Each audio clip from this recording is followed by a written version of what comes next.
చాలా వరకు కొన్ని రకాల ఫేజెస్ అనేవి తను ఫేస్ చేస్తుందని చెప్తున్నారు. నెక్స్ట్ టాపిక్ లోకి వెళ్దాము. ఫస్ట్ అయితే ఇక్కడ చూడండి, ఇందాక మేడం అన్నారు కదా, పిల్లల కోసమే ఉంటాం మనం. మనకంటూ అంటే సెల్ఫ్ కేర్ కానీ సెల్ఫ్ లవ్ కానీ లేడీస్ లో అసలు ఉండదు. ఎవరో రేర్ కేసెస్ ఏమో చెప్పలేం కానీ బాగా ప్రెషర్ ఉన్న అంటే ఆల్రెడీ ఫ్యామిలీ బర్డన్స్ తో ఇదైపోయిన వాళ్ళు తప్పితే జనరల్ గా ఉమెన్ అనేవాళ్ళు వాళ్ళ సెల్ఫ్ కేర్ అనేది ఉండదు. ఎప్పుడు కూడా వాళ్ళు ఓన్లీ వాళ్ళ గురించి, వాళ్ళు పిల్లల గురించి ఎక్కువ థింక్ చేస్తుంటారు అనమాట. ఇక్కడ ఏంటంటే జెండర్ వేరియేషన్స్ ఇప్పుడు ఫిమేల్ కి మేల్ కి ఏంటి అంటే మొదటి నుంచి కూడా ఫిమేల్ అంటే కొద్దిగా వేరియేషన్, జెండర్ వేరియేషన్ ఉంది మనలో. అమ్మాయి అంటే కొన్ని కట్టుదిట్టాలు, కొన్ని రూల్స్ అండ్ రెగ్యులేషన్స్, కొన్ని ఎథిక్స్ ఫాలో అవ్వాలి, ఇలాంటివి కొన్ని ఉన్నాయి లేడీస్ కి మటుకు, విమెన్ లో. అదే మెన్ లో మటుకు ఇలాంటివి ఉండవు. జనరల్ గా వాళ్ళు ఏది చేసినా చెల్లుతుంది అనే థాట్ లో ఉంటుంది. ఓకే, ఇక్కడ ఉమెన్ అనే వాళ్ళు కూడా ఏంటంటే బాడీలో ఫిజియలాజికల్ చేంజెస్, అంటే ఇప్పుడు అపియరెన్స్ లో చేంజెస్ వేరు, మెంటల్ గా వేరు, బాడీలో కొన్ని చేంజెస్ అనేవి కూడా వస్తాయి. ఫిజియలాజికల్ గా బాడీలో కొన్ని బయోలాజికల్ చేంజెస్ అనేవి వస్తాయి. ఈ చేంజెస్ అనేవి ఒక టీనేజ్ దగ్గర నుంచి, ఒక బేబీ పుట్టినప్పుడు తర్వాత ఒక 11-12 ఇయర్స్ దగ్గర నుంచి మనకి చేంజెస్ అనేవి స్టార్ట్ అవుతాయి అనమాట. సిస్టమ్స్ అనేవి డెవలప్ అవటం కానీ, రీప్రొడక్షన్ డెవలప్ అవటం కానీ. Okay, next next next okay, ఇక్కడ చూడండి, హార్మోనల్ చేంజెస్ అనేవి విమెన్ లో ఎక్కువ ఉంటాయి. ఎందుకంటే మెన్ లో కూడా హార్మోనల్ చేంజెస్ ఉంటాయి, బట్ ఉమెన్ లైఫ్ లో హార్మోనల్ చేంజెస్ అనేవి ఎక్కువ రోల్, మేజర్ రోల్ అనేవి ప్లే చేస్తాయి అనమాట. నెక్స్ట్ కొద్దిగా స్లైడ్ ముందుకెళ్ళండి. ఇక్కడ చూడండి, జనరల్ గా ఇప్పుడు క్రోమోజోమ్స్ అనేవి ఇప్పుడు మేల్ ఫిమేల్ ఎలా తెలుస్తుంది మనకి? 23 జతల క్రోమోజోమ్స్ ఉంటాయి. మదర్ కి ఫాదర్ కి మ్యారేజ్ అయ్యి ఒక బేబీ పుట్టాక బేబీకి మదర్ నుంచి కొన్ని క్రోమోజోమ్స్ వస్తాయి, ఫాదర్ నుంచి కొన్ని క్రోమోజోమ్స్ వస్తాయి. 22 క్రోమోజోమ్స్ సేమ్ ఉంటాయి, విమెన్ గానీ మెన్ గానీ, మగవాళ్ళకి కానీ ఆడవాళ్ళకి కానీ 22 జతల క్రోమోజోమ్స్ అనేవి సేమ్ ఉంటాయి. లాస్ట్ క్రోమోజోమ్ ఏదైతే ఉంటుందో అది విమెన్ లో వేరుగా ఉంటుంది, మెన్ లో వేరుగా ఉంటుంది. అక్కడ వేరియేషన్ వస్తుంది. XX క్రోమోజోమ్ అయితే విమెన్ అంటారు, XY క్రోమోజోమ్ అయితే మెన్ లాగా వెళ్తుంది అనమాట. ఎప్పుడైతే ఇక్కడ వేరియేషన్ వస్తుందో ఆ వచ్చిన ఊమ్ లో బేబీ డెవలప్ అయ్యి బేబీ నెక్స్ట్ జనరేషన్ వచ్చినప్పుడు కూడా వాళ్ళకి ఫిమేలా మేల్ అనేది అక్కడ డివిజన్ అనేది జరుగుతుంది. ఇక్కడ ఫిమేల్ లో మెయిన్ గా ఏంటి అంటే 4 types of hormones major role play చేస్తాయి. ఈ టాపిక్, ఈ స్లైడ్ ఉంచండి కాసేపు. Okay, oestrogen, progesterone, luteinizing hormone, follicle stimulating hormone, ఈ 4 హార్మోన్స్ అనేవి విమెన్ లో అమ్మాయి టీనేజ్ దగ్గర నుంచి ఆల్మోస్ట్ ఎక్కడి వరకు ఒక మదర్ అయ్యి, పెళ్ళయి మదర్ అయ్యి తర్వాత డెలివరీస్ అయ్యి ఒక లెవెల్ కి అంటే 50 ఇయర్స్ మెనోపాస్ టైం కి, అంటే వాళ్ళకి ప్రతి మంత్ వచ్చే పీరియడ్స్ ఆగే వరకు కూడా ఈ ఫోర్ హార్మోన్స్ అనేవి మేజర్ రోల్ ప్లే చేస్తాయి. మగవాళ్ళు ఆండ్రోజన్స్ రిలీజ్ అవుతాయి, అది అంత బాడీలో ఎఫెక్ట్ చూపించకపోయినా లేడీస్ లో మెయిన్ గా ఈస్ట్రోజన్ ఏంటి అంటే బాడీలో ఉండే సెక్షువల్ ఆర్గాన్ డెవలప్మెంట్ కి యూజ్ అవుతుంది. అంటే బ్రెస్ట్ రావటం కానీ హార్మోనల్ గా వాళ్ళకి డెవలప్మెంట్ ఉంటుంది. నెక్స్ట్ వచ్చేది ప్రొజెస్టరాన్. ఈ ప్రొజెస్టరాన్ అనేది ఏంటి అంటే ఎగ్ ఫర్టిలైజ్ అయినప్పుడు, అంటే ఒక అమ్మాయి మెచ్యూరిటీ లెవెల్స్ దాటుకొని ప్రెగ్నెన్సీ టైంలోకి వెళ్ళినప్పుడు ప్లసెంటాకి యూజ్ అవుతుంది. అమ్మ కడుపులో ఉండే బేబీకి ఎగ్ డెవలప్మెంట్ కి ప్రొజెస్టరాన్ అనే హార్మోన్ బాగా డెవలప్ అవుతుంది. ల్యూటినైజింగ్ హార్మోన్ ఏంటి అంటే మనకి ఎవ్రీ మంత్ పీరియడ్స్ వచ్చేటప్పుడు ఈ హార్మోన్ అనేది ఓవ్యులేషన్ జరగాల, ఓవ్యులేషన్ జరగకూడదా. ఓవ్యులేషన్ అంటే ఎప్పుడు పెళ్ళయ్యాక స్పర్మ్ తో ఇంటర్లింక్ అయినప్పుడు బేబీ ఎగ్ ఓవం అనేది ఫార్మేషన్ జరగాల వద్దా అనేది డిసైడ్ చేసేది ల్యూటినైజింగ్ హార్మోన్. నెక్స్ట్ వచ్చేది ఫాలికల్ స్టిమ్యులేటింగ్ హార్మోన్. వన్స్ ఈ ఎగ్ డెవలప్ అయ్యాక ఈ ఎగ్ ని ఎలా డెవలప్ చేయాలి, ఒక బేబీగా రూపాంతరం చెందడానికి ఈ రకమైన స్టిమ్యులేటింగ్ అంటే దానికి బలాన్ని ఇచ్చే హార్మోన్ అనమాట. దానికి ఆ ఎగ్ కి ఫుడ్ సప్లై చేయడం, ఆ ఓవం కి ఫుడ్ సప్లై చేయడం, వాటికి మొత్తం మనం తీసుకున్న ఆహారంలో 70% ఆఫ్ ది ఫుడ్ అనేది ఆ బేబీకి వెళ్ళడం జరుగుతుంది. ఇదంతా కూడా ఫాలికల్ స్టిమ్యులేటింగ్ హార్మోన్ మీద డిపెండ్ అయి ఉంటుంది. ఈ 4 stages every women should face, ప్రతి ఒక్కళ్ళు ఫేస్ చేస్తారు, చెయ్యాలి కూడా. ఓకే, నెక్స్ట్ ఇక్కడ చూడండి, ఇప్పుడు బాడీలో హార్మోనల్ ఇంబ్యాలెన్స్ ఉంది అంటే గనక, అంటే ఫర్ ఎగ్జాంపుల్ ఇందా చెప్పిన 4 హార్మోన్స్ లో ఎనీ హార్మోన్ డిస్టర్బ్ అయింది అంటే అది రిలీజింగ్ చేసే కెపాసిటీ తగ్గినా పెరిగినా ఫస్ట్ వచ్చేది స్ట్రెస్. ఓకేనా, ఈ 6 రకాల ప్రాబ్లమ్స్ ప్రతి ఉమెన్ ఫేస్ చేసి ఉంటుంది. ఆ ఎమోషన్సే మనకి ఏడుస్తాం. ఇప్పుడు ఇందాక మేడం మాట్లాడిన ఆ బాధ, వాట్ షీ ఫీల్స్, అంటే ఇంతకు ముందు తను ఏం ఫీల్ అయిందో దాన్ని మాటల్లో చెప్పేటప్పుడు definitely we will get some emotional ఇది అనేది వస్తుంది అనమాట. ఫస్ట్ వచ్చేది స్ట్రెస్. ఇక్కడ ఎప్పుడైతే బాడీలో హార్మోన్స్ ఇంబ్యాలెన్స్ అయ్యి ఇర్రెగ్యులర్ గా పీరియడ్స్ అనేవి స్టార్ట్ అవుతాయో మెయిన్ గా ఇక్కడ వచ్చేది వీళ్ళకి డిప్రెషన్, ప్రీ మెన్స్ట్రువల్ సైకిల్ అంటారు, పిఎంఎస్ సిండ్రోమ్ అంటారు. మెన్స్ట్రువల్ సైకిల్ వచ్చే ముందు అంటే ఎవ్రీ మంత్ పీరియడ్ వచ్చే ముందు ఒక రకమైన స్ట్రెస్ ఫీల్ అవుతారు. అలాగే కొందరికి గట్ అనేది డిస్టర్బ్ అవుతుంటుంది. అంటే పీరియడ్ వచ్చే ముందు కానీ పీరియడ్ వచ్చాక తర్వాత కానీ ప్రీ మెన్స్ట్రువల్ సిండ్రోమ్ అంటారు. ఇవన్నీ సిండ్రోమ్స్ అంటే జస్ట్ లక్షణాలు అనమాట, వ్యాధి లాగా, వ్యాధి కాదు, జస్ట్ ఒక రకమైన బాడీలో ఉండే సిమ్టమ్స్, కారకాలు, మనకు వచ్చే సిమ్టమ్స్ లాంటివి, లక్షణాలు. ఈ గట్ అనేది కొందరికి ఏంటి అంటే గట్ హెల్త్ సరిగా ఉండదు. ఈ ఈస్ట్రోజన్ గనక సరిగా రిలీజ్ అవ్వకపోతే కొందరికి మోషన్ అయిన ప్రాబ్లం కానీ, కొందరికి గ్యాస్ రిలీజ్ అయినట్టు కానీ, ఒక్కొక్కళ్ళ బాడీ తీరుని బట్టి. నెక్స్ట్ వచ్చేది టాక్సిన్స్. ఇంకా ఏంటి అంటే ఈ హార్మోనల్ ఇంబ్యాలెన్స్ అవుతున్నది అంటే టాక్సిన్స్, కెమికల్స్ ఎక్కువ రిలీజ్ అవుతాయి బాడీకి. ఓకేనా? ఎప్పుడైతే బాడీకి టాక్సిన్స్ అవి రిలీజ్ అవుతాయో బాడీ అనేది డిస్టర్బ్ అవుతూ ఉంటుంది. నెక్స్ట్ వచ్చేది న్యూట్రిషన్. న్యూట్రిషన్ డెఫిషియన్సీ అనేది ఎక్కువ ఉంటుంది. ఎందుకంటే వీళ్ళు తీసుకున్న ఆహారంలో న్యూట్రిటిక్ వాల్యూస్ ఉన్న ఫుడ్ తీసుకోలేకపోవటం వల్ల డెఫిషియన్సీలోకి వెళ్తారు.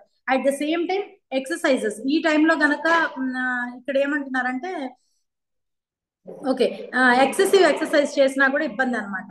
ఫిమేల్ హార్మోన్స్ లో మెయిన్ గా ఇంబ్యాలెన్స్ చేసే సిమ్టమ్స్ చూడండి, స్లీపింగ్ యాప్నియా వస్తుంది. కొందరిలో ఏంటి అంటే వీళ్ళకి ఈ 4 హార్మోన్స్, ఇందా చెప్పిన 4 హార్మోన్స్, ఈస్ట్రోజన్ అవ్వచ్చు, ప్రొజెస్టెరాన్ అవ్వచ్చు, ల్యూటినైజింగ్ హార్మోన్ అవ్వచ్చు, ఎఫ్ఎస్హెచ్ అవ్వచ్చు, ఫాలికల్ స్టిమ్యులేటింగ్ హార్మోన్ అవ్వచ్చు, ఈ 4గిట్లో కూడా ఏది డిస్టర్బ్ అయినా కూడా ఫస్ట్ వీళ్ళు ఏం ఫేస్ చేస్తారంటే స్లీప్ అనేది సరిగా ఉండకపోవడం. ఓకేనా? అలాగే యాక్ని ప్రాబ్లం, ఫేస్ అంతా కూడా యాక్ని రావడం, ఫాగీ థింకింగ్ అంటే ఆలోచన శక్తి మందగిస్తుంది అనమాట, త్వరగా డెసిషన్ మేకింగ్ ఉండదు. అలాగే ఫుడ్ క్రేవింగ్స్, కొందరికి కారంగా తినాలనిపిస్తుంది, కొందరికి స్పైసీగా తినాలనిపిస్తుంది, కొందరికి స్వీట్ ఎక్కువ తినాలనిపిస్తుంది. At the same time digestive issues వచ్చేదానికి ఛాన్స్ ఉంది. అంటే ఏంటి, ఇందా చెప్పా కదా, motion issues, irritable bowel syndrome, IBS syndromes వచ్చేదానికి ఛాన్స్ ఉంది. అట్ ద సేమ్ టైం వీళ్ళకి ఏంటి అంటే ఫటిగ్, ఎక్కువగా ఫటిగ్ ఉంటుంది, అంటే అలసట ఎక్కువ, చిన్న పనికి కూడా అలసిపోతుంటారు, వెయిట్ గెయిన్ అయిపోతారు, హార్ట్ ఫ్లషెస్ వస్తాయి, బాడీ అంతా కూడా వేడివేడిగా తగిలినట్టు, గాలులు తగిలినట్టు బాడీ హీట్ అయిపోతూ ఉంటుంది, హెడేక్స్ అనేవి ఫ్రీక్వెంట్ గా వస్తాయి. ఎగ్జాక్ట్లీ మెయిన్ గా చెప్పాలంటే మూడ్ స్వింగ్స్, చాలా ఈజీగా మూడ్ స్వింగ్స్, యాంగ్జైటీ, ప్రతి చిన్నదానికి చిరాకు, కోపం, గొడవలు, ఆ డిప్రెషన్ లోకి వెళ్ళిపోవడం, సూసైడల్ థాట్స్ కూడా వస్తాయి చాలా మందికి because of the imbalance of the hormones. అట్లాగే వెజనల్ డ్రైనెస్, యూరినేషన్ పార్ట్ లో డ్రైనెస్ ఉండటం కానీ, బ్రెస్ట్ లో సైజ్ మారటం కానీ, సెక్స్ మీద ఇంట్రెస్ట్ లేకపోవటం కానీ, అలాగే కొన్ని రకాల ఇన్ఫెక్షన్స్ కి ప్రోన్ అయిపోతుంది బాడీ. ఎప్పుడైతే ఇమ్యూనిటీ ఎక్కువ మనకి హార్మోనల్ ఇంబ్యాలెన్స్ ఉంటుందో ఆటోమేటిక్ గా ఇమ్యూనిటీ మీద ఎఫెక్ట్ పడుతుంది. కాబట్టి కంపల్సరీ ఇన్ఫెక్షన్ ససెప్టిబిలిటీ అనేది ఉండదు. అంటే వాళ్ళు they cannot cope up to the infection, త్వరగా ప్రోన్ అయిపోతారు, త్వరగా బయట క్లైమేటిక్ కండిషన్స్ కి ఇన్ఫెక్షన్స్ తొందరగా వస్తాయన్నమాట. నెక్స్ట్ ఏంటి అంటే ఇర్రెగ్యులర్ మెన్సెస్, అంటే వీళ్ళకి ఇర్రెగ్యులర్ మెన్సెస్. ఇక్కడ చూడండి, వీళ్ళకి మెయిన్ గా వచ్చేది ఏంటి అంటే పీరియడ్స్ అనేవి రెగ్యులర్ గా రావు. జనరల్ గా ఉండాల్సింది 28 డేస్ సైకిల్, 30 డేస్ సైకిల్ కూడా కరెక్ట్ కాదు, 28 డేస్ సైకిల్. 28 డేస్ సైకిల్లో కంపల్సరీ వాళ్ళకి హార్మోన్స్ ప్రాపర్ గా రిలీజ్ అయినప్పుడు 28 రోజులకి యూటరస్ వాల్ అనేది రప్చర్ అయ్యి బ్లీడింగ్ రూపంలో పీరియడ్స్ అనేవి స్టార్ట్ అవుతాయి. ఇక్కడ ఇర్రెగ్యులర్ మెన్సెస్ స్టార్ట్ అయినప్పుడు మెయిన్ గా వచ్చేది స్ట్రెస్, అలాగే ఫైబ్రాయిడ్స్. ఈ ఫైబ్రాయిడ్స్ కి మెయిన్ కారణం ఏంటి అంటే ఎయిదర్ వీళ్ళు బిఫోర్ లైఫ్ లో, అంటే పాస్ట్ లైఫ్ లో కానీ, టీనేజ్ లో కానీ పీరియడ్ ఇర్రెగ్యులారిటీ అన్న ఉండాలి, ఆర్ అదర్వైజ్ పీసీఓడి ఇష్యూతో అన్న సఫర్ అయి ఉండాలి. ఇలాంటి పీసీఓడి ఇష్యూస్ ఉన్నా, పీసీఓఎస్ ఇష్యూస్ ఉన్నా, పీసీఓడి అంటే ఏంటంటే అండి పాలిసిస్టిక్ ఓవేరియన్ డిసీజ్, దీన్ని రివర్స్ చేసుకోవచ్చు. ఈ డిసీజ్ అనేది రివర్స్ అవుతుంది. పీసీఓఎస్ అనేది ఏంటి అంటే పాలిసిస్టిక్ ఓవేరియన్ సిండ్రోమ్, ఇది రివర్స్ అవ్వదు. వీళ్ళకి ప్రతి మంత్ ఎగ్ ఒకటి రిలీజ్ అవుతుంది ఫిమేల్ నుంచి. ఈ ఎగ్ రిలీజ్ అయ్యే క్రమంలో వీళ్ళకి ఆ ఎగ్ లేయర్ పైన మోర్ దెన్ ఎనఫ్ లేయర్స్ అనేవి ఫామ్ అయిపోతాయి, ఫైబ్రాస్ ఫార్మ్స్ అనమాట. అంటే ఎట్లాగా, ఒక పీచు లాంటి పదార్థము ఆ ఎగ్ ని కవరప్ చేసేస్తుంది. దీనివల్ల ఇది స్పర్మ్ తోటి కలవదు, ప్రెగ్నెన్సీ రాదు పెళ్ళైన వాళ్ళలో. అలాగే పీసీఓడి ప్రాబ్లం ఏంటి అంటే వీళ్ళకి పీరియడ్స్ ఇర్రెగ్యులర్ అయిపోయి వీళ్ళకి టైం కి పీరియడ్స్ రావు. ఇలాంటప్పుడు ఫైబ్రాయిడ్స్ అనేవి, ఎక్కువ ఫైబర్ టిష్యూస్ అనేవి యుటరైన్ వాల్ అంతా కూడా, అంటే గర్భాశయ గోడలు కానీ గర్భాశయం కానీ అలాగే ఓవరీస్ ఉంటాయి కదా, ఆ ఓవరీస్ లో కానీ వచ్చేసి హార్మోన్స్ అన్ని ఇంబ్యాలెన్స్ అయిపోతాయి అనమాట. ఓకే, నెక్స్ట్ ఇక్కడ చూడండి, మెయిన్ గా ఈ డిసీజెస్ అంటే ఈ 4 టైప్స్ ఆఫ్ హార్మోన్ ఇంబ్యాలెన్స్ ఉన్నప్పుడు వీళ్ళకి మెయిన్ గా ఏంటి అంటే షుగర్ లెవెల్స్ కంట్రోల్లో ఉండవు. ప్రాపర్ గా చూస్తే గనక ఇన్సులిన్ రెసిస్టెన్స్ ఉండదు. At the same time uncontrolled blood sugars అనేవి ఎక్కువైపోతాయి. అంటే రక్తంలో చక్కెర స్థాయి కానీ రక్తంలో చక్కెర నిల్వలు కానీ పెరిగిపోవడం జరుగుతుంది. At the same time reproductive infertility problems అనేవి ఎక్కువ అవుతాయి. ఇప్పుడు చూడండి, ఫర్టిలిటీ సెంటర్స్ ఎన్ని వచ్చాయి చూడండి. ఇంత ముందు ఉన్నాయా? ఇంత ముందు లేవు. ఎందుకు లేవు, ఇప్పుడు ఎందుకు ఉన్నాయి అంటే కనుక మీరే జస్ట్ ఎవరైనా చెప్తారు, లైఫ్ స్టైల్ కదా. ఇంతకు ముందున్న మన అమ్మమ్మ గాని లేదంటే మన మదర్ తీసుకున్నా కూడా చాలా పనులు చేసేవాళ్ళు, డే అంతా కూడా యాక్టివ్ గా ఉండేవాళ్ళు. ఇప్పుడున్న సిస్టమ్ ఎలా ఉంది చెప్పండి? ఇప్పుడు అంతా కూడా రిమోట్ సిస్టమ్, అంతా టెక్నాలజీ బేస్డ్. మనం తీసుకునే ఫుడ్ కూడా ప్రాపర్ గా ఉండట్లేదు. అలాగే డైట్ అండ్ న్యూట్రిషన్ మీద అవగాహన లేదు.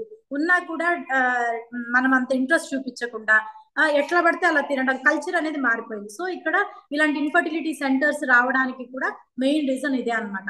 ఓకే, నెక్స్ట్ మెయిన్ గా ఈ హార్మోన్ ఇంబ్యాలెన్స్ అయ్యే క్రమంలో థైరాయిడ్ డిజార్డర్స్ అనేవి ఎక్కువ అవుతున్నాయి. అంటే ఏంటి? హైపోథైరాయిడిజం అవ్వచ్చు, హైపర్ థైరాయిడిజం అవ్వచ్చు. హైపర్ థైరాయిడిజం అంటే థైరాయిడ్ టిఎస్హెచ్ హార్మోన్ అనేది ప్రొడ్యూస్ అవ్వకపోవడం, థైరాయిడ్ స్టిమ్యులేటింగ్ హార్మోన్ అనేది ప్రొడ్యూస్ అవ్వకపోవడం. అదే హైపోథైరాయిడిజం అంటే ఓవర్ ప్రొడక్షన్ అనేది. ఈ థ్రోట్ దగ్గర ఒక గ్లాండ్ ఉంటుంది, ఆ గ్లాండ్ నుంచి రిలీజ్ అయ్యే హార్మోన్ లో ఫ్లక్చుయేషన్స్ వస్తాయి అనమాట. నెక్స్ట్ వీళ్ళకి వచ్చేది పిఎంఎస్, ప్రీ మెన్స్ట్రువల్ సిండ్రోమ్. ఇందా చెప్పా కదా, పీరియడ్స్ అనేవి సిండ్రోమ్స్ అంటే వాళ్ళకి ఒక్కొక్క రకమైన, కొందరికి పెయిన్ వస్తుంది, కొందరికి క్రాంప్స్ వస్తాయి, పొట్టంతా పట్టేసినట్టు, కొందరికి బాడీ అంతా కూడా ఏక్స్ వస్తాయి, కాళ్ళు నొప్పులు, ఒళ్ళు నొప్పులు, నెక్స్ట్ బ్యాక్ పెయిన్, ఇట్లా సిండ్రోమ్స్ అనమాట. ఒక్కొక్క రకమైన లక్షణాలు అనేవి బయటపడుతూ ఉంటాయి అనమాట. ఓకే, మీరు రిలేట్ చేసుకోండి. మీకు ఇందులో ఏదన్నా ప్రాబ్లం ఉంటే గనక కంపల్సరీ ఉమెన్ చాయిస్ తీసుకోండి. ఉమెన్ చాయిస్ అనేది నెక్స్ట్ స్లైడ్ లో చెప్తాము. బెస్ట్ ప్రొడక్ట్ అనమాట హెర్బల్ లైఫ్ లో. Okay, next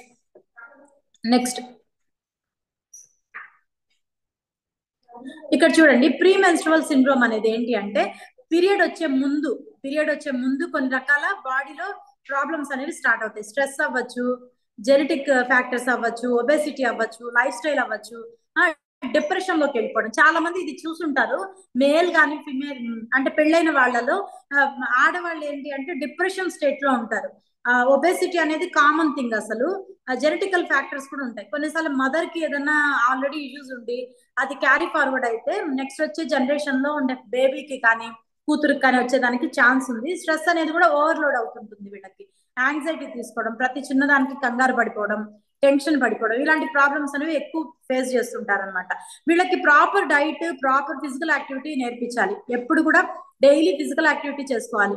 day or night, evening, ఏ టైంలో అయినా సరే సింప్లీ కొన్ని ఎక్సర్సైజెస్, కోర్ వర్కౌట్స్ అంటే, అలాగే బాడీ ఫిట్నెస్ కి వర్కౌట్స్ అంటే, యోగా అంటే, ఆర్ అదర్వైజ్ బ్రిస్క్ వాకింగ్ అంటే, ఇలాంటివి చేసుకొని డైట్ అనేది ఫాలో అవుతూ ప్రాపర్ న్యూట్రిషన్ గైడెన్స్ లో ఉంటే కనుక పిఎంఎస్ సిండ్రోమ్ నుంచి బయటపడచ్చు. ఓకే, నెక్స్ట్ ఇక్కడ చూడండి, మెనోపాజ్. ఇది చాలా మందికి తెలిసి ఉంటుంది. మెనోపాజ్ అంటే ఏంటి? మెనోపాజ్ అంటే పీరియడ్స్ ఆగిపోయే ముందు ఒక 5 years నుంచి they will suffer a lot. అంటే ఏంటి? ఒక ఉమెన్ చేంజెస్ జరుగుతూ ఉంటాయి. బేబీ నుంచి 10, 11 years, 12 years వచ్చేసరికి ఒక స్టేజ్ లోకి వస్తుంది. అక్కడి నుంచి పెళ్ళయి పిల్లలు పుట్టాక ఒక స్టేజ్ లోకి వెళ్తుంది. పెళ్ళయి పిల్లలు పుట్టాక ఒక్క లెవెల్కి వెళ్ళాక ఆఫ్టర్ 45, 50s లో వెళ్ళాక మెనోపాజ్ స్టేజ్ అనేది స్టార్ట్ అవుతుంది. ఈ మెనోపాజ్ అనేది ఏంటి అంటే వీళ్ళకి హార్మోన్స్ చాలా ఫ్లక్చువేట్ అవుతాయి. ఈవెన్ మేల్ హార్మోన్స్ కూడా రిలీజ్ అవుతాయి. అర్థం చేసుకోండి. అందుకే చాలా మందిలో ఏంటి, హెయిర్ అనేది ఎక్కడ పడితే అక్కడ గ్రో అవుతుంటుంది. మీరు చాలా మందిలో చూసుంటారు. కొందరికి గొంతు కూడా హార్ష్ గా అయిపోతుంది, అంటే రాపుగా జెంట్స్ వాయిస్ లాగా ఉంటుంది అనమాట. ఓకే, ఇవన్నీ ఎందుకు అవుతాయి అంటే because of the lower levels of the oestrogen అవ్వచ్చు, ప్రొజెస్ట్రాన్ అవ్వచ్చు, ఈవెన్ టెస్టోస్టిరాన్ కూడా. టెస్టోస్టిరాన్ అనేది మేల్ హార్మోన్ అనమాట. ఓకే, ఆండ్రోజన్ అది మనది ఫీమేల్ హార్మోన్స్. నెక్స్ట్ వచ్చేది ఫాలికల్ స్టిమ్యులేటింగ్. ఈ అన్ని హార్మోన్స్ లో కూడా ఫ్లక్చుయేషన్స్ స్టార్ట్ అయ్యాయి అంటే level of the release of hormones reduce అయిపోయినప్పుడు మనకి ఈ ఇలాంటి సిండ్రోమ్ మనకి మెనోపాజ్ టైంలోకి వెళ్తారు. ఓకే, నెక్స్ట్ మెనోపాజ్ లో చూడండి స్టేజెస్ అంటే ఇప్పుడు చూడండి మెనోపాజ్ స్టేజ్ వేరు, నేను ఇందా చెప్పా కదా, మెనోపాజ్ స్టేజ్ వేరు, ప్రీ మెనోపాజ్ స్టేజ్ వేరు, పోస్ట్ మెనోపాజ్ స్టేజ్ వేరు. అంటే ఏంటి, మెనోపాజ్ ఒక లేడీకి 50 ఏళ్ళకి వచ్చింది అనుకోండి, అంటే పీరియడ్స్ ఆగిపోవడం. మెనోపాజ్ అంటే ఏం లేదండి, పీరియడ్స్ ఆగిపోతాయి, ఎవ్రీ మంత్ వచ్చే పీరియడ్స్ ఆగిపోతాయి. ఆగిపోయే స్టేజ్ ఒకటి అయితే దాని ముందు స్టేజ్ ఒకటి ఉంటుంది, దాని వెనక స్టేజ్ ఒకటి ఉంటుంది. దాని ముందు స్టేజ్ ఏంటి అంటే ప్రీ మెనోపాజ్. ప్రీ మెనోపాజ్ లో ఏంటి అంటే మెయిన్ గా వీళ్ళకి 12 months బిఫోర్, అంటే ఆల్మోస్ట్ 1 year 2 years దగ్గర నుంచే వీళ్ళకి కొన్ని రకాల యుటరైన్ ప్రాబ్లమ్స్ ఎక్కువ అవుతాయి. కొందరిలో ఫైబ్రాయిడ్స్ ఎక్కువ అవుతాయి, కొందరిలో యుటరైన్ వాల్ థిక్కనింగ్ అంటే ఎండోమెట్రియం ప్రాబ్లం వస్తుంది, కొందరికి యుటరైన్ అంతా కూడా గడ్డలు కట్టేసినట్టుగా బ్లీడ్ ఆగిపోవటం వల్ల, దీనివల్ల యుటరస్ వెజైనల్ క్యాన్సర్స్ కానీ యుటరైన్ వాళ్ళ క్యాన్సర్స్ కానీ వచ్చేదానికి ఛాన్స్ ఉంది. కాబట్టి చాలా మంది ఈ స్టేజ్ లో మెనోపాజ్ వచ్చే స్టేజ్ ముందులో they will remove the uterus అన్నమాట, గర్భసంచి తీయించేసుకుంటారు. ఎందుకంటే ఆ బేర్ చేయలేక, ఆ ప్రాబ్లమ్స్ అనేవి బేర్ చేయలేక, ఆ పెయిన్ అనేది బేర్ చేయలేక. ఓకే, నెక్స్ట్ వచ్చేది మెనోపాజ్ స్టేజ్. మెనోపాజ్ స్టేజ్ అనేది కరెక్ట్ గా ఆ స్టేజ్ అనమాట. పోస్ట్ మెనోపాజ్ అంటే మెనోపాజ్ అయిపోయిన 1 year కి కూడా వాళ్ళకి కొన్ని రకాల సిమ్టమ్స్ అనేవి వస్తుంటాయి అనమాట. ఓకే, నెక్స్ట్ ఇక్కడ చూడండి జనరల్ గా మెనోపాజ్ టైంలో కానీ పీరియడ్ ఇష్యూస్ ఉన్నా కానీ పిఎంఎస్ సిండ్రోమ్ ఉన్నా కానీ జనరల్ గా వీడికి ఇందాక చెప్తున్నాను, మూడ్ స్వింగ్స్ వస్తుంటాయి. ఒకసారి మీరు రిలేట్ చేసుకోండి, మీకు ఇందులో ఏదన్నా కంపల్సరీ ఉంటుంది. ప్రతి ఒక్క పర్సన్ లో they will face these things అనమాట. ఓకే, మూడ్ స్వింగ్స్ అవ్వచ్చు, బాడీలో ఉన్నట్టుండి వేడిగా అయిపోయినట్టు, ఉన్నట్టుండి బాడీ అంతా టెంపరేచర్ పెరిగినట్టుగా. ఓకే, నెక్స్ట్ చేతులంతా కూడా తిమ్మిర్లు పట్టినట్టు, చేతులు కాళ్ళు ఎక్కువ తిమ్మిర్లు పట్టినట్టు కానీ, హార్ట్ బీట్ అనేది హార్ట్ పాల్పిటేషన్ అనేది ఫ్లక్చుయేషన్ అనేది అవ్వటం, అంటే ఇది ఫాస్ట్ గా కొట్టుకోవడం కానీ స్లోగా కొట్టుకోవడం కానీ జరుగుతుంది. అలాగే స్కిన్ ఎప్పుడు కూడా చాలా వేడిగా అనిపించడం కానీ, స్వెట్టింగ్ ఎక్కువ చెమటలు పట్టడం కానీ, నైట్ టైంలో ఉన్నటువంటి స్వెట్టింగ్ రావటం కానీ, స్కిన్ అంతా కూడా రెడ్ ప్యాచెస్ రావటం కానీ, బాడీ సవర్నెస్ అంటే ఒళ్ళంతా నొప్పులుగా, ఒళ్ళు పులిసిపోయింది అంటారు కదా, అంటే ఎక్కువ వర్క్ చేసినా చేయకపోయినా కూడా దే ఫీల్ సవర్నెస్ అనమాట. These all common problems with PMS and menopause. Okay, next women health అనేది ఇంపార్టెంట్. ఇందాక అదే చెప్తున్నారు. ఏంటి అంటే ఇప్పుడు మనము ఉమెన్ ఏంటి అంటే మన గురించి మనం చాలా తక్కువ ఆలోచిస్తాం. పిల్లల గురించి, హస్బెండ్ గురించి, వాళ్ళ టైం టు టైం అందిస్తున్నామా లేదా, వాళ్ళ టైం టు టైం ఫుడ్ అనేది ఇస్తున్నామా లేదా, అంటే ఈ విమెన్ సైకాలజీ అలాంటిది, దాన్ని మార్చలేం. అలానే దాన్ని మార్చేసి నా గురించి నేను కేర్ చేసుకోవాలి ఎక్కువ అనే థాట్ ఏ ఉమెన్ కి రాదు, ఏది ఎడ్యుకేటెడ్ ఉమెన్ కి రాదు, అలాగే అన్ఎడ్యుకేటెడ్ ఉమెన్ కి కూడా రాదు, అలాగే జాబ్ హోల్డర్ కి కూడా రాదు, హోమ్ మేకర్ కి కూడా రాదు. ఎందుకంటే ఉమెన్ సైకాలజీ, ఇండియన్ మదర్ యొక్క సైకాలజీయే అంత. ఎందుకంటే they feel so attached to the family కదా. ఇక్కడ ఈ క్రమంలో మనము లిటిల్ బిట్ ఆఫ్ కేర్ అనేది పెంచుకోవాలి. రెగ్యులర్ గా ఉండే కేర్ కన్నా మనము డైట్ ప్లాన్ చేయటం కానీ, న్యూట్రిషన్ ప్రాపర్ గా తీసుకోవటం కానీ, హెల్తీ లైఫ్ స్టైల్లోకి వెళ్ళటం కానీ, రెగ్యులర్ గా వర్కౌట్స్ చేసుకోవడం కానీ, అలాగే ఇలాంటి 21 days ఛాలెంజెస్ లో కానీ కెప్టెన్ గైడెన్స్ తీసుకొని, కోచ్ గైడెన్స్ తీసుకొని, మంచిగా న్యూట్రిషన్ సెంటర్స్ కి కనెక్ట్ అయ్యి ఉంటే విమెన్ హెల్త్ అనేది మనము మెరుగుపరుచుకోవచ్చు అని చెప్తున్నారు. ఓకే, నెక్స్ట్ ఇక్కడ చూడండి జనరల్ గా మనం తగ్గించాల్సింది ఏంటి, న్యాచురల్ గా వచ్చే షుగర్స్ అయితే ఓకే, అలా కాకుండా నెక్టర్ షుగర్స్ అంటే ఏంటి, హనీ టైప్ లో కానీ ఇలాంటివి తీసుకోవచ్చు. అలాగే ఫ్రక్టోజ్ షుగర్స్ అంటే చెరుకు ఉంటుంది కదా, అలాంటివి. అలా కాకుండా గ్లూకోజ్ అనేది ఎక్కువ వాడకూడదు. అలాగే హై కార్బోహైడ్రేట్స్, జిఐ లోడ్ ఎక్కువ ఉండేవి, అంటే గ్లైసమిక్ ఇండెక్స్ లోడ్ ఎక్కువ ఉండే మైదాస్ కానీ 5 whites అనేవి తీసుకోకూడదు అని చెప్తున్నాడు. వైట్ రైస్ అవ్వచ్చు, వైట్ పొటాటోస్ అవ్వచ్చు, కొన్ని రకాల బేకరీ ఐటమ్స్ అవ్వచ్చు, బేకరీ గూడ్స్ అవ్వచ్చు, అలాగే ప్రాసెస్డ్ ఫుడ్స్ అంటే ప్యాకేజ్డ్ ఫుడ్స్ ఏమైనా తెచ్చుకొని ఈజీ ప్రిపరేషన్ మేకింగ్ ఫుడ్స్ ఉంటాయి కదా, అవి తీసుకోకూడదు. At the same time bakery items అనేవి స్కిప్ చేసుకుంటూ ఉండాలి అప్పుడప్పుడు. At the same time gluten అనేది తగ్గించుకోవాలి. మనం తీసుకున్న వాటిలో గ్రేవీస్ చేసేసుకుంటారు కదా చాలా మంది, పనీర్ తోటి, చికెన్ తోటి, ఏదో సంథింగ్ గ్రేవీ టైప్ లో ఫుడ్స్ అనేవి తీసుకోకూడదు. సాసెస్ అనేవి కూడా ఎక్కువ వాడకూడదు. బయట దొరికే కెచప్స్ కానీ అలాగే సాసెస్ కానీ వాడకూడదు. మనం తీసుకునే ఆహారంలో ఎక్కువ ఫైబర్ యాడ్ చేసుకోవాలి, ప్రోటీన్ ఉండేటట్టు చూసుకోవాలి. ప్రతి కేజీ బరువుకి 2 grams ప్రోటీన్ వరకు ఉమెన్ కానీ మెన్ కానీ తీసుకోవచ్చు. అలాగే కొన్ని రకాల పేస్ట్రీస్ వీటి నుంచి బయటపడాలి. ఈ డైరీ ప్రొడక్ట్స్ లో కూడా మనం చూజన్ గా తీసుకోవాలన్నమాట. ప్రతి డైరీ ప్రొడక్ట్ లో యోగర్ట్ తీసుకోవచ్చు, ఫ్రెంచ్ యోగర్ట్ తీసుకోవచ్చు, కర్డ్ తీసుకోవచ్చు, సవర్ క్రీమ్స్ ఏమన్నా ఉంటే సవర్ గా కొంచెం పులిసిన పెరుగులు ఉంటాయి కదా, దట్ కెన్ బి యూజ్డ్ అనమాట. ఎందుకంటే గుడ్ బ్యాక్టీరియా అనేది గట్ హెల్త్ గా డెవలప్ అవుతుంది కాబట్టి. నెక్స్ట్ ఇక్కడ చూడండి, బెస్ట్ సప్లిమెంట్స్, విమెన్ కి కావాల్సిన బెస్ట్ సప్లిమెంట్స్ ఇవన్నీ కూడా మన న్యూట్రిషన్ లో కూడా ఉన్నాయి. అట్ ద సేమ్ టైం కొన్ని మనం గైడెన్స్ తీసుకుంటుంటే బయట నేచర్ నుంచి దొరికే ఫ్రూట్స్ అండ్ వెజిటబుల్స్ లో కూడా దొరుకుతాయి. మల్టీ వైటమిన్ అనేది ప్రతి మహిళ తీసుకోవాలి. ఎందుకు? అందులో పేర్లోనే ఉంది మల్టీ, మోర్ దెన్ ఎనఫ్ నీకు విటమిన్స్ అనేవి వస్తుంటాయి అనమాట. అలాగే ఒమేగా 3 ఫ్యాట్స్ అనేవి, ఒమేగా 6 ఫ్యాట్స్ వేరు, ఒమేగా 9 ఫ్యాట్స్ వేరు, ఒమేగా 3 ఫ్యాట్స్ వేరు. వీటి డిఫరెన్సియేషన్ మీరు కోచ్ గైడెన్స్ తీసుకోండి. ఒమేగా 3 ఎందుకు తీసుకోవాలనేది మీకు అర్థమవుతుంది. At the same time vitamin 6 foods అంటే వైటమిన్ 6 ఉండేవి ఏంటి? పుల్లటి జాతి, అవి నిమ్మ జాతి అవ్వచ్చు, ఆరెంజెస్ అవ్వచ్చు, కివీస్ అవ్వచ్చు, అలాగే బత్తాయి పండు అవ్వచ్చు, నెక్స్ట్ పొమగ్రనేట్ అవ్వచ్చు, అలాగే పప్పయ్య అవ్వచ్చు, కొద్దిగా పుల్లగా ఉండేది స్ట్రాబెరీస్ అవ్వచ్చు, బెర్రీ పండ్లు అన్ని తీసుకోవచ్చండి, చాలా మంచిది. ఓకే, నెక్స్ట్ కాల్షియం రిచ్ ఉండే చెద్దర్ టైప్ ఆఫ్ ఏమంటారు, పనీర్ కానీ, టోఫూస్ కానీ. టోఫు అంటే తెలుసు కదా మనకి, సోయాతో చేసినవి. అవి తీసుకోవడం వల్ల ప్లాంట్ బేస్డ్ కాబట్టి నువ్వు బెస్ట్ ఉమెన్ హెల్త్ అనేది ఇంప్రూవ్ చేసుకోవచ్చు. అలాగే బి కాంప్లెక్స్ విటమిన్స్ అనేవి కూడా ఎక్కువ తీసుకోవాలి. ఫోలిక్ యాసిడ్ ఎక్కువ ఇవ్వాలి. జనరల్ గా ఉమెన్ ఇది చాలా మంది చేస్తుంటారు, ప్రెగ్నెన్సీ టైంలో ఫోలిక్ యాసిడ్ బాగా తీసుకుంటారు. ఎందుకు? బేబీ బాగుండాలి, డిహెచ్ఐ ఇవ్వాలి బేబీకి, బ్రెయిన్ డెవలప్మెంట్ కోసం. కానీ యాజ్ ఏ ఉమెన్ గా folic acid deficiency, B9 deficiency చాలా రేర్ కేసెస్ లో ఉంటుంది. ఉంటే మటుకు చాలా సఫర్ అవుతారు. B9 డెఫిషియన్సీ మటుకు వాళ్ళు త్వరగా వెయిట్ తగ్గరు, లేదంటే వెయిట్ పుటాన్ అవ్వరు. అందుకనే మనము వైటమిన్ అంటే సిబిపి ఇలాంటి చేపించుకున్నప్పుడు బి కాంప్లెక్స్ విటమిన్ డెఫిషియన్సీ ఉందా లేదా కూడా చూసుకోవాలి. B9 డెఫిషియన్సీ అంటే because of folic acid, folate అంటారు, ఫోలిక్ యాసిడ్ అంటారు. మనము ప్రెగ్నెన్సీ టైంలో ఫోలిక్ యాసిడ్ తీసుకుంటాము, డెలివరీ తర్వాత అసలు వాడరు. ఇలాంటి ఫీడింగ్ మదర్స్ కానీ, లేదంటే పోస్ట్ డెలివరీ తర్వాత కానీ, కొంత ఏజ్ వరకు కూడా ఫోలేట్ అనేది బాడీకి ఇవ్వాలి. ఇది జనరల్ గా మనకి ఈ సెరియల్స్ లో ఎక్కువ దొరుకుతుంది. బట్ ఇప్పుడున్న కండిషన్ లో సప్లిమెంటేషన్ రూపంలో కూడా తీసుకోవచ్చు. నెక్స్ట్ వచ్చేది ప్రోబయోటిక్స్. ప్రోబయోటిక్స్ అంటే తెలుసు కదా, పెరుగు కానీ అలాంటివి ఎక్కువ పులిసినవి ఏదన్నా తీసుకోవాలన్నమాట. నెక్స్ట్ టర్మరిక్, కర్క్యూమిన్ అంటారు, ప్యూర్ ఫార్మ్ ఆఫ్ టర్మరిక్, బయట దొరికే మార్కెట్ లో దొరికే పౌడర్ కాదు, పసుపు కాదు. టర్మరిక్, కర్క్యూమిన్ అని ఇక్కడ ఇంత ఇలా ఉంటాయన్నమాట. రూట్ అది. ఆ రూట్ ని మనము వెజిటబుల్స్ లో కానీ తీసుకోవచ్చు, లేదంటే డైరెక్ట్ కూడా కొద్దిగా తీసుకోవచ్చు అనమాట. వైటమిన్ డి సప్లిమెంట్స్, ఫిషెస్ కానీ, ఒమేగా 3 ఫ్యాట్స్ కానీ, ఎగ్స్ కానీ, సాల్మన్స్ కానీ, నాన్ వెజ్ తినే వాళ్ళు ల్యాంబ్ కానీ ఇలాంటివి ఎక్కువ తీసుకోవచ్చు. వెజిటేరియన్స్ అయితే అవకాడోస్ కానీ, నట్స్ కానీ, బాదంలో ఎక్కువ ఉంటుంది ఒమేగా 3 ఫ్యాట్స్. అలాగే స్వీట్ పొటాటో, చిలకడ దుంపలు ఉంటాయి కదా, గెన్స్ గడ్డలు అంటారు, దాంట్లో ఎక్కువ ఉంటుంది. విటమిన్ ఏ, ఈ రెండు ఉంటాయి. ఆల్ టైప్స్ ఆఫ్ బెర్రీస్ తినండి. సీజనల్ గా ఇప్పుడు బెర్రీస్ ఎక్కువ దొరుకుతాయి చలి సీజన్ లో. ఈ బెర్రీస్ అనేవి యాంటీ ఆక్సిడెంట్స్ తో పాటు బాడీకి పీచు పదార్థాన్ని ఎక్కువ ఇస్తాయి, ఫైబర్ కంటెంట్ ని ఎక్కువ పెంచుతాయి.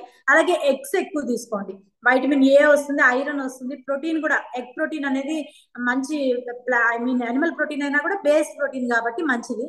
At the same time beans, lintels అంటే గింజలు, ధాన్యాలు, పప్పులు ఇలాంటివి ఎక్కువ తీసుకోండి. రాజ్మా గాని, కందులు, మినుములు, పెసలు. అంటే పెసల పప్పు అంటే ఎట్లా తెలుసా? పెసలు తీసుకోవాలి. పెసల పప్పు అంటే బద్దపప్పు, హాఫ్, ఎల్లో కలర్ కాదు, గ్రీన్. అర్థమవుతుందా? కాటిలిడాన్స్ ఉండేవి రెండు కలిసినవి, బద్దపప్పు కాదు, హోల్ అన్నమాట. ఇలాంటివి ఎక్కువ తీసుకుంటే నీకు మళ్ళీ ఇంకా కేల్ కానీ, స్పినాచ్ కానీ, పాలకూర కానీ, ఆర్ బ్రోకలీ కానీ ఇలాంటివి కూడా ఎక్కువ తీసుకోవడం వల్ల ఉమెన్ హెల్త్ అనేది బెస్ట్ న్యూట్రిషన్ అనేది సప్లిమెంటేషన్ రూపంలో ఇవ్వాలి, అలాగే మన డైట్ రూపంలో కూడా ఇవ్వాలన్నమాట. నెక్స్ట్ సార్, నెక్స్ట్ ఇక్కడ చూడండి, ఇది బెస్ట్ ప్రొడక్ట్ అన్నమాట, ఉమెన్ చాయిస్.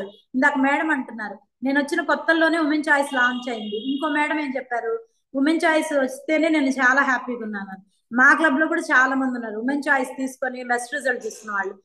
ఈవెన్ నేను కూడా వన్ ఆఫ్ ది మెంబర్నే. ఎందుకంటే ఈ నా పెద్ద పాపకు కూడా ఉమెన్ చాయిస్ ఇచ్చాను నేను. తనకి క్రాంప్స్ ఎక్కువ ఉండేవి. నా నా కండిషన్ తీసుకుంటే నేను థైరాయిడ్ ఇష్యూతో చాలా సఫర్ అయ్యాను, చాలా ఏళ్ళు థైరాయిడ్ కంట్రోల్ చేసుకున్నాను. విమెన్ చాయిస్ అనేది అసలు విమెన్ కి ద బెస్ట్ థింగ్. ఎందుకంటే అక్కడ పిక్చర్ లో అమ్మాయి ఎంత ఆహ్లాదంగా ఉందో అంత హ్యాపీగా ఉండొచ్చు. ఇందాక సమీనా మేడం కూడా అంటున్నారు, పీరియడ్ ఎప్పుడు వస్తుందో ఎప్పుడు వెళ్తుందో కూడా తెలియదు, అంత సాఫీగా ఉంటుంది. డైలీ ఎలా ఉంటుందో పీరియడ్ టైంలో కూడా అలాగే ఫీల్ అవుతావు, ఎప్పుడు ఉమెన్ చాయిస్ ప్రాపర్ గా తీసుకుంటే. ఇందులో ఉండేది ఏంటి అంటే సోయా ఐసోఫ్లేవన్స్ ఉంటాయి. At the same time chasteberry flower అనేది ఒకటి ఉంటుంది. ఈ ఫ్లవర్ నుంచి తీసిన జ్యూస్ టైప్ ఆఫ్ ఫుడ్ నుంచి వీళ్ళు ప్రిపేర్ చేసిన ఫుడ్ అనమాట. ఇది ఉమెన్ చాయిస్ అనేది బెస్ట్ ప్రోడక్ట్ అనమాట. బాడీకి ఈ పిఎంఎస్ సిండ్రోమ్స్ కానీ, మెనోపాజ్ టైంలో కానీ, ఆర్ అదర్వైజ్ పీరియడ్ టైంలో కానీ, ఆ పీరియడ్ స్టార్టింగ్ స్టేజ్ లో అంటే ఎర్లీ ఏజ్ ఆఫ్ పిల్లలు ఉంటారు కదా, టీనేజ్ పిల్లల్లో కానీ, మెనోపాజ్ లో కానీ ఎప్పుడైనా కూడా we can take the women choice per day 1 supplement needed అనమాట. ఇది తీసుకుంటే గనక బెస్ట్ రిజల్ట్ అనేది నువ్వు క్యారీ ఫార్వర్డ్ చేసుకోగలవు. నెక్స్ట్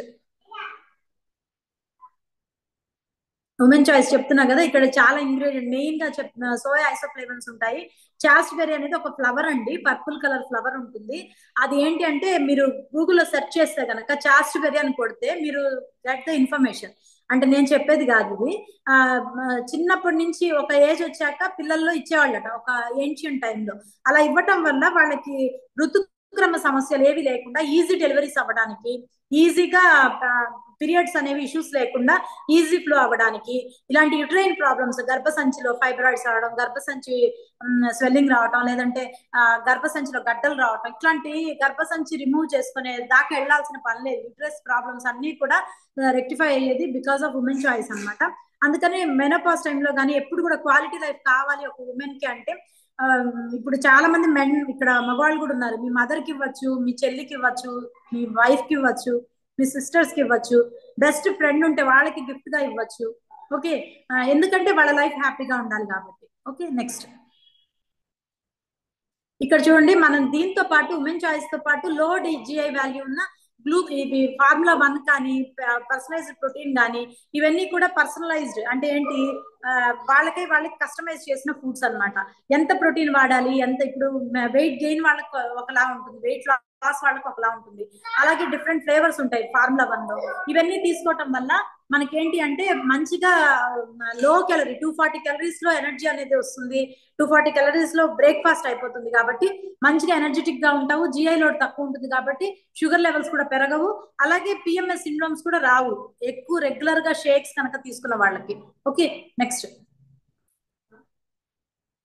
ఇక్కడ చూడండి, బెటర్ హార్మోనల్ బ్యాలెన్స్ కావాలి అంటే ఎనర్జీయే కాదు, ప్రోటీన్ అందుతుంది, బాడీ షేప్ లో ఉంటుంది.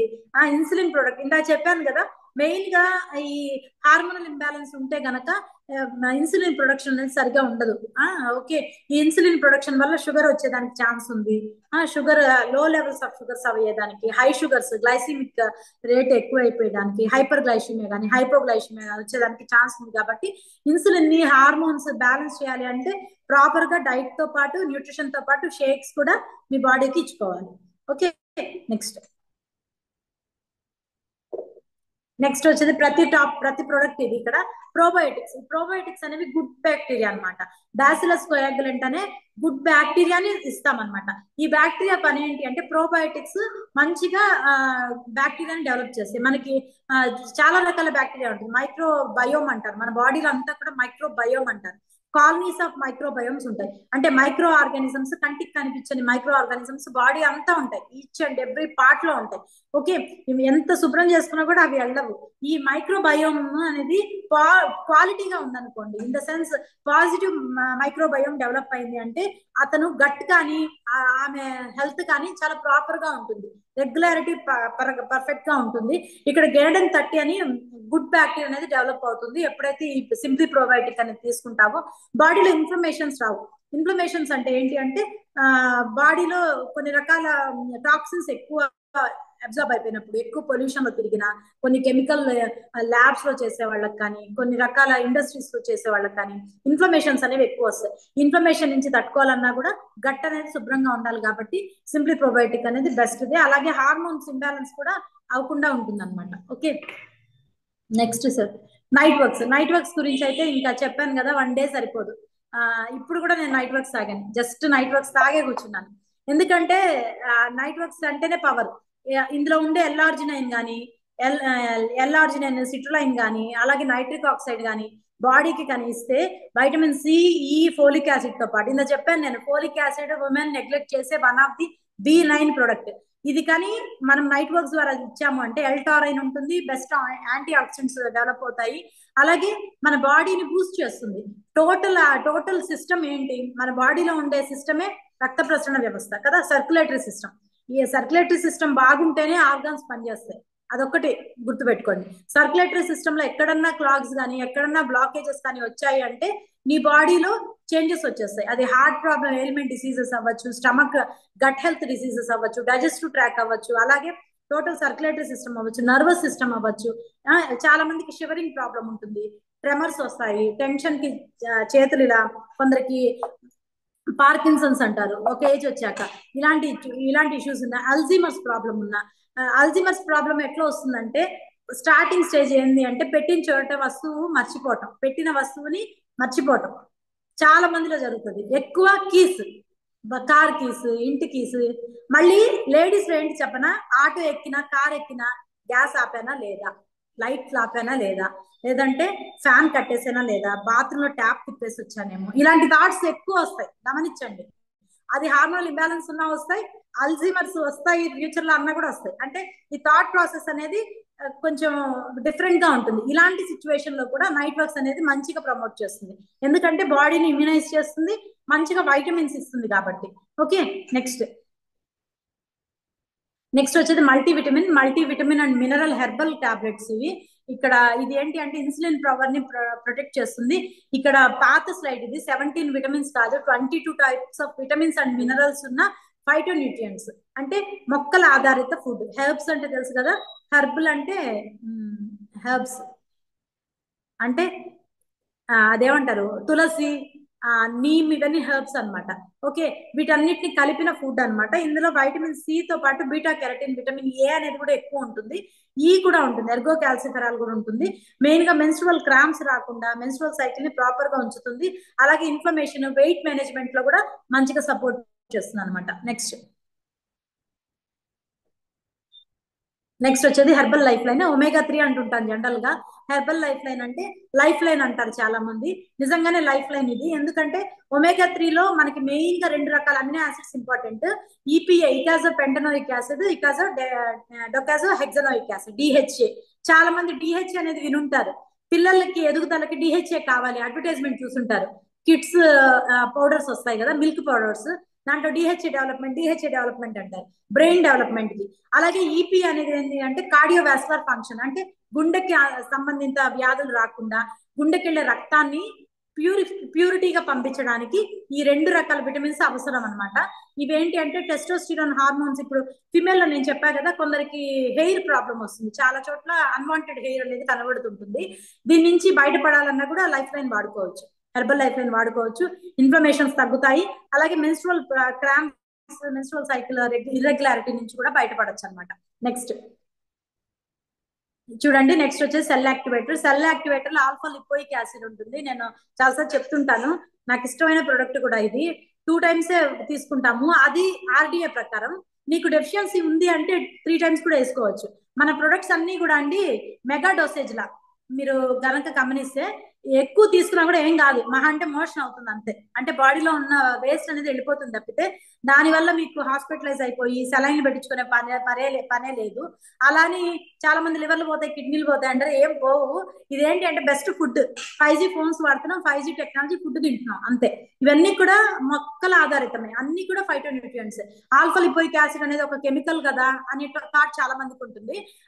ఆ కెమికల్ ఎక్కడి నుంచి వస్తుంది అంటే ఇక్కడ వాడే దాంట్లో ప్లాంట్ బేస్డ్ కెమికలే అనమాట. అంటే in the sense toxins, chemicals, pharmaceutical వేరు, న్యూట్రాసిటికల్ వేరు అండి, అది అర్థమైన వాళ్ళకి చెప్పగలము. ఓకే, ఇన్సులిన్ సెన్సిటివిటీని కూడా బాగా ప్రమోట్ చేస్తుంది. ఓవ్యులేషన్ కి, అంటే పిల్లలు లేని వాళ్ళకి ఓవ్యులేషన్ ప్రాబ్లం ఉంటే గనక ఓవ్యులేషన్ కరెక్ట్ గా జరుగుతుంది అనమాట. నెక్స్ట్ వచ్చేది హెర్బల్ కాల్షియం. జనరల్ గా మనకి మార్కెట్ లో దొరికే కాల్షియం కి ఈ కాల్షియం కి డిఫరెన్స్ ఒక చిన్న చెప్తాను. ఇందులో మాగ్నీషియం, విటమిన్ డి ఉంటుంది, ఈ 3 కూడా ట్రిప్లెట్స్. కాల్షియం అబ్జార్బ్ అవ్వాలి రక్తంలో అంటే గనక బోన్స్ బాగా స్ట్రాంగ్ గా ఉండాలి, టీత్, ఫింగర్స్, హెయిర్ బాగా ఉండాలి అంటే ఈ కాల్షియం తో పాటు మెగ్నీషియం మినరల్ వెళ్ళాలి, అలాగే డి విటమిన్ కూడా అందాలి. ఈ 3 కలిపిన సప్లిమెంట్ అనమాట. సో బెస్ట్ రిజల్ట్ అనేది తీసుకోవచ్చు కాల్షియం కనుక వాడుతుంటే. జనరల్ గా విమెన్ లో 70% కాల్షియం ఫస్ట్ బేబీకి వెళ్ళిపోతుందంట, ఆమె ఏ వయసులో ఉన్నా కూడా ఫస్ట్ డెలివరీ అయినప్పటికీ 70% కాల్షియం బేబీకి వెళ్ళిపోతుంది. ఈమెకి ఎంత మిగులుతుందంటే 30% కూడా మిగులుతుంది. ఇంకా మనం తెలుసు కదా లేడీస్ ఎలా ఉంటాము, పిల్లల్ని పుట్టినప్పటి నుంచి వాళ్ళకి కేరింగ్ తప్పితే మన గురించి అసలు ఆలోచించాం. సో కాల్షియం డెఫిషియన్సీలోకి వెళ్ళిపోతారు వీళ్ళకి. అందుకే ఎక్కువ బోన్స్ అనేవి పెయిన్ రావటం, కాళ్ళ నొప్పులు రావటం, మోకాళ్ళ నొప్పులు రావటం చిన్న ఏజ్ లోనే, ఎర్లీ ఏజ్ లోనే, because of the deficiency of calcium. Next next వచ్చేది అఫ్రెష్ ఎనర్జీ డ్రింక్. ఇందులో చాలాసార్లు చెప్పుకున్నాం మనము. ఆరెంజ్ పికో ఎక్స్ట్రాక్ట్ ఉంటుంది, ఆరెంజ్ తొనల్లోంచి తీసింది, అలాగే గ్రీన్ టీ ఎక్స్ట్రాక్ట్ ఎక్కువ ఉంటుంది. మెయిన్ గా ఈ కెఫీన్ అనేది బాడీకి ఇవ్వాలి. జనరల్ గా 400 mg వరకు కెఫీన్ వెళ్ళాలి బాడీకి. మెంటల్ అలర్ట్నెస్ కన్నా, జెంటిల్ బూస్టప్ చేయాలన్నా, బాడీని ఎనర్జైజ్ గా ఉంచాలన్నా కూడా, బాడీలో కొన్ని రకాల హార్మోన్స్ ఇంబ్యాలెన్స్ ఉన్న వాటిని బ్యాలెన్స్ చేయాలన్నా కూడా ఫ్రెష్ అనేది ఇవ్వాలి. వెయిట్ ని మేనేజ్ చేసుకోవచ్చు ఇది ఎక్కువ తీసుకోవడం వల్ల. టమ్మీ ఫ్యాట్ అనేది కూడా కంట్రోల్ అవుతుంది. నెక్స్ట్ ఇది లైఫ్ స్టైల్ రెమెడీస్ అండి. ప్రతి ఒక్క మహిళ కూడా ఇవన్నీ పాటించాలి. స్పైసీ ఫుడ్స్ తగ్గించాలి. రెగ్యులర్ గా మెడికల్ ఎగ్జామినేషన్ ఎవ్రీ 3-4 మంత్స్ కి బాడీ చెకప్ అనేది చేయించుకోవాలి. బ్రెస్ట్ చెకప్ కానీ, యూట్రైన్ చెకప్ కానీ, చాలా రకాల క్యాన్సర్స్ వస్తున్నాయి ఇప్పుడు తెలియకుండానే. స్ట్రెస్ మేనేజ్మెంట్ లేకుండా కొన్ని రకాల యోగా ఆసనాలు చేయటం కానీ, స్ట్రెస్ ని కంట్రోల్ చేసుకోవడానికి బ్రీతింగ్ ఎక్సర్సైజ్ ఎక్కువ చేయాలి. వెయిట్ ట్రైనింగ్ అంటే కొద్దిగా చిన్న చిన్న డంబెల్స్ ఎత్తి చేసుకోవాలి వర్కౌట్. ఎందుకంటే 1 or 2 kgs డంబెల్ ఎత్తితే బాడీ అనేది టోన్ అవుతుంది. At the same time week కి మినిమం 75 minutes అంటే 150 minutes మోడరేట్ గా వర్కౌట్ అయితే చేసుకోవాలి. డైలీ ఏంటి అంటే స్కెడ్యూల్ పెట్టుకోవాలి. ఏ టైంకి లేవాలి, ఎలా ఉండాలి. మన బాడీని ఒక టెంపుల్ ఇది. మన బాడీని మనం టెంపుల్ కి వెళ్తే ఎలాగా హ్యాపీగా హెల్దీగా మనము విషెస్ కోరుకుంటామో, మన బాడీ కూడా అంత కేరింగ్ గానే ఉండాలన్నమాట. Okay, next stay home. ఇది కరోనా స్లైడ్ కాబట్టి అందరూ కూడా హెల్తీగా ఉండండి అంటున్నారు. దిస్ ఇస్ ద టాపిక్ అండి. నాకు తెలిసి టాపిక్ స్లైడ్స్ అయిపోయాయి. కొద్దిగా లాగ్ అయింది, నాకు ఇవ్వటం కూడా కొంచెం లేట్ గానే ఇచ్చారు. Thank you everyone, thank you for giving this opportunity. Thank you to my coach, thank you to the system. Super ma'am, thank you so much. Late అయినా పర్లేదు, ఇంత మంచి టాపిక్ మన వరకు వచ్చింది కాబట్టి మేడంకి ఒక్కసారి హార్ట్ సింబల్స్ ఇద్దామా? బ్యూటిఫుల్ టాపిక్ కదా. ఇన్ డీటెయిల్ గా మనకి ఎలాంటి ప్రాబ్లమ్స్ ఉంటాయి, ఏ న్యూట్రిషన్ యాడ్ చేసుకుంటే మీకు హెల్ప్ అవుతుంది, అండ్ ఎలాంటి ఫిజికల్ యాక్టివిటీ చేయాలి, స్పైసీ ఫుడ్స్ తినకూడదు, సో ఇవన్నీ ఇన్ డీటెయిల్ గా చెప్పారు. సో ఇప్పుడు నిజంగా ఉమెన్స్ చాయిస్ వచ్చిన తర్వాత చాలా మంది ఉమెన్స్ లైఫ్ మారింది. అండ్ ఉమెన్స్ చాయిస్ అనేది ఒక లైఫ్ లైన్ ఉమెన్స్ అందరికి. ఒకసారి హార్ట్ సింబల్స్ ఇద్దామా? ఒకసారి నేను అన్మ్యూట్ ఆప్షన్ ఇస్తాను, మేడంకి ఒక్కసారి గ్రాటిట్యూడ్ చూపుదామా ఒకసారి. థ్యాంక్ యూ చెప్తూ, and thank you so much ma'am Manjushree గారు. Thank beautiful you, ma'am. Thank you so much. Thank you Thank very much, madam. Excellent information, madam. Thank you, madam. Manjushree madam. Thank you so much. Thank you so much.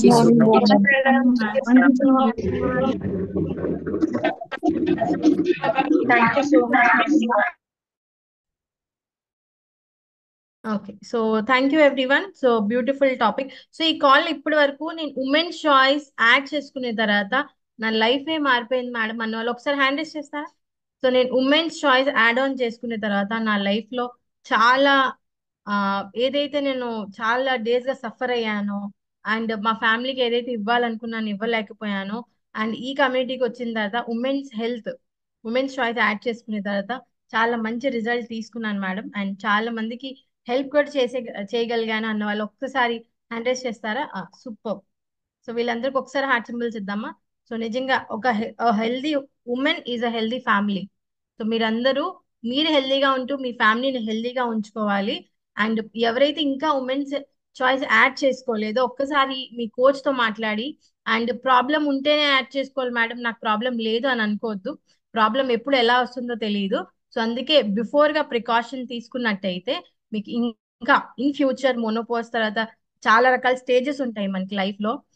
Initial పిల్లలు ఉన్నప్పుడు ఒకలా ఉంటుంది, and mensuration వచ్చినప్పుడు ఒకలా ఉంటుంది, during mensuration ఒకలా ఉంటుంది, post pregnancy ఒకలా ఉంటుంది. సో మీకు ఏ సిచ్యువేషన్ లో ఎలాగా ఎప్పుడు అవుతుందో తెలియదు. సో మీరు ఇప్పుడు ప్రయారిటీగా ప్రికాషన్ గా యాడ్ చేసుకున్నట్టయితే మీకు బెస్ట్ ఇన్ ఫ్యూచర్ ఏం రాకుండా, అండ్ ఇంకా మీ హెల్త్ పర్ఫార్మెన్స్ ఇంకా ఇంప్రూవ్మెంట్ చేసుకుంటూ బాగా హెల్ప్ అవుతుంది. And thank you so much for giving this wonderful opportunity. And వీళ్ళందరికీ ఒక్కసారి హార్ట్ సింబల్స్ ఇద్దాం. అండ్ ఎవరైతే ఇంకా యాడ్ చేసుకోలేదో ఒక్కసారి మీ కోచ్ తో మాట్లాడి అండ్ యాడ్ చేసుకోండి. 100% మీ అందరికీ హెల్ప్ అవుతుంది. And thank you so much everyone. Have a great Sunday. And మళ్ళీ రేపు morning live workouts and live wellness club లో కొత్త టాపిక్ లో కలుద్దాం. Have a great day everyone. Bye.